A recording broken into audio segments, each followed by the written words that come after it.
Assalamualaikum warahmatullahi wabarakatuh. Halo semuanya, perkenalkan nama saya Nadia Ika Sapitri dengan NIM 20244064050015. Di sini saya akan menjelaskan materi terkait tentang administrasi kesiswaan, yaitu yang akan kita bahas adalah konsep, tujuan, dan bagaimana penerapannya di sekolah. Mata kuliah Administrasi Pendidikan dengan dosen pengampu Dr. Andes Jen Amori MPD. Segala puji bagi Allah Subhanahu wa Ta'ala atas rahmat dan kemudahannya, sehingga makalah administrasi kesiswaan, konsep, tujuan, dan penerapannya di sekolah dapat diselesaikan tepat waktu. Shalawat teriring salam tercurah kepada Nabi Muhammad SAW. Makalah ini disusun sebagai tugas mata kuliah administrasi pendidikan di bawah bimbingan Dr. Andes Jen Amori MPD. Penulis berharap makalah ini bermanfaat dan menambah wawasan pembaca, kritik dan saran sangat diharapkan demi perbaikan ke depan.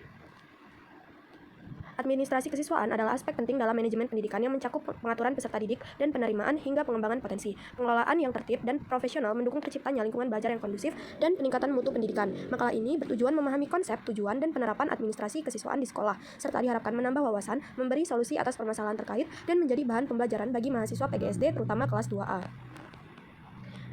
Adapun rumusan masalah pada makalah ini adalah bagaimana konsep administrasi kesiswaan, apa tujuan administrasi kesiswaan, bagaimana penerapannya administrasi kesiswaan di sekolah. Adapun tujuan makalah pada penelitian ini adalah untuk mengetahui dan memahami konsep administrasi kesiswaan, untuk mengetahui dan memahami tujuan administrasi kesiswaan, dan yang terakhir untuk mengetahui dan memahami bagaimana penerapan administrasi kesiswaan di sekolah.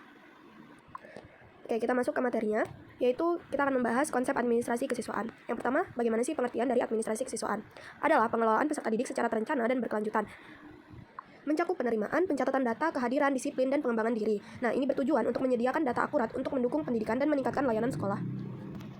Lalu yang kedua, apa saja sih ruang lingkup administrasi kesiswaan? Itu meliputi yang pertama, penerimaan siswa baru, yaitu melalui seleksi dan pendaftaran. Yang kedua, pendataan siswa, pencatatan informasi pribadi dan perkembangan.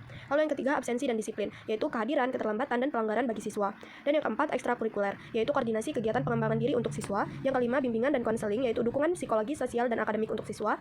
Yang terakhir, prestasi dan evaluasi, yaitu pencatatan capaian akademik dan non-akademik siswa. Lalu yang ketiga, peran dan fungsi administrasi kesiswaan dalam manajemen sekolah, yaitu memiliki peran dan fungsi sebagai alat bantu keputusan, menyediakan data siswa untuk kebijakan sekolah. Yang kedua, pendukung pembelajaran, yaitu mengelola absensi, disiplin, dan motivasi. Yang ketiga, pembinaan siswa melalui konseling dan pengembangan diri. Yang keempat, jembatan komunikasi, menyampaikan informasi ke orang tua dan guru. Lalu, poin yang kedua, yaitu tujuan administrasi kesiswaan. Yang pertama, untuk meningkatkan efisiensi pengelolaan siswa. Administrasi yang baik mempermudah pencatatan data, penjadwalan kegiatan, dan pemantauan perkembangan siswa. Hal ini meningkatkan efisiensi, memperlancar koordinasi, dan mempercepat layanan kepada siswa. Lalu yang kedua, untuk mendukung proses pembelajaran dan pengembangan karakter. Terciptanya lingkungan belajar yang kondusif melalui pencatatan kegiatan siswa, pelaporan hasil belajar, serta dokumentasi kegiatan pengembangan karakter seperti kegiatan keagamaan, sosial, dan ekstrakurikuler. Lalu yang ketiga, menyediakan data dan informasi siswa secara sistematis. Nah, data siswa yang lengkap dan terstruktur sangat penting dalam proses perencanaan dan evaluasi. Administrasi kesiswaan memastikan bahwa informasi seperti biodata, nilai, absensi, dan prestasi siswa terdokumentasi dengan baik dan mudah diakses ketika diperlukan. Yang keempat, membantu pengambilan keputusan oleh pihak sekolah. Dengan adanya data yang valid dan terkelola dengan baik, pihak sekolah dapat mengambil keputusan yang lebih tepat seperti dalam penentuan kebijakan akademik, penanganan kasus siswa, hingga penempatan siswa dalam kegiatan tertentu. Lalu, poin yang selanjutnya adalah bagaimana penerapan administrasi kesiswaan di sekolah. Yaitu yang pertama, proses penerimaan siswa. Penerapan administrasi kesiswaan dimulai dari proses penerimaan peserta didik baru. Proses ini mencakup pendaftaran, seleksi, pengumpulan berkas, verifikasi data, dan penetapan status penerimaan. Administrasi yang rapi dalam tahap ini memastikan bahwa seluruh proses berjalan secara transparan, adil, dan terdokumentasi dengan baik. Lalu selanjutnya, pengelolaan data pribadi dan akademik siswa.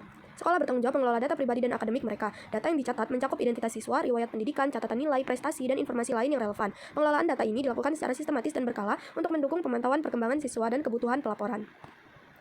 Lalu pengelolaan absensi dan kedisiplinan. Absensi siswa dicatat setiap hari sebagai bagian dari administrasi rutin. Selain itu, data mengenai pelanggaran tata tertib dan tindakan disipliner juga dicatat untuk memudahkan evaluasi perilaku siswa. Pengelolaan absensi dan kedisiplinan ini berfungsi sebagai dasar dalam pembinaan karakter dan pemberian sanksi atau penghargaan. Lalu pengorganisasian kegiatan ekstrakurikuler. Kegiatan ekstrakurikuler menjadi bagian penting dalam pengembangan minat dan bakat siswa. Administrasi kesiswaan berperan dalam mencatat keikutsertaan siswa, jenis kegiatan, frekuensi kehadiran, serta pencapaian yang diraih. Pendataan ini mendukung evaluasi kegiatan dan pelaporan perkembangan non-akademik siswa.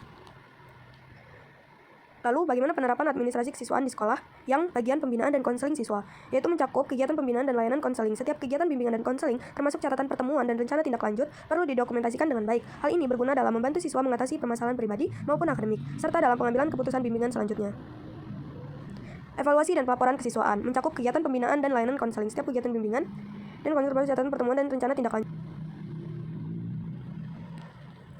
Nah, kita masuk ke bagian yang terakhir, yaitu kesimpulan dari materi kita pada hari ini. Administrasi kesiswaan adalah bagian vital dari manajemen pendidikan yang mendukung kelancaran pembelajaran dan pengembangan siswa. Dengan pengelolaan yang baik, sekolah dapat menyajikan data akurat, membina karakter, dan membuat keputusan yang tepat. Kegiatannya mencakup penerimaan siswa, pengelolaan data, absensi, disiplin, konseling, dan evaluasi berkala. Nah, saran untuk para pembaca dan para guru: tingkatkan kompetensi tenaga kependidikan dalam administrasi, memanfaatkan teknologi informasi untuk efisiensi pengelolaan data, perkuat kerjasama antara guru, staf, dan orang tua, lakukan evaluasi rutin agar sistem tetap relevan dan efektif. Baiklah, sekian presentasi dari saya. Mohon maaf apabila ada kesalahan. Saya akhiri. Wabillahi taufiq wal hidayah. Wassalamualaikum warahmatullahi wabarakatuh.